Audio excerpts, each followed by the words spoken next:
কখনো কারো দ্বিতীয় ভালোবাসা হয়েছিল? দেখবা ওই মানুষটা সব সময় তোমার সাথে কথা বলতেছে ঠিক আছে, কিন্তু তার মনের মধ্যে অন্য কিছু চলতেছে। তুমি হাজার চেষ্টা করার পরও যদি তার একটু ভালোবাসা তার মনের মধ্যে একটু জায়গা করে নাও, কিন্তু তার মাথার মধ্যে সারাক্ষণ তার প্রথম ভালোবাসাটাই থাকবে। এবং যখন তুমি দেখবা যে তুমি তাকে ফোন না দিলেও, তাকে টেক্সট না করলেও তার কোনো কিছু আসে যায় না, এবং তুমি তার জীবন থেকে চলে গেলেও তার কিছু আসে যায় না, তুমি কথা বললে সেও তোমার সাথে কথা বলবে, কিন্তু তার ভিতরে তোমার জন্য আগ্রহটা থাকবে না।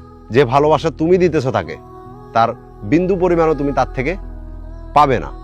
এবং আমি সত্য করে বলতেছি, যদি তুমি তাকে একটা স্যাড রিল পাঠাও যেখানে অনেক স্যাড গান থাকবে, তো গানটা শুনেও সে তার প্রথম ভালোবাসাকে মিস করবে, তোমাকে না।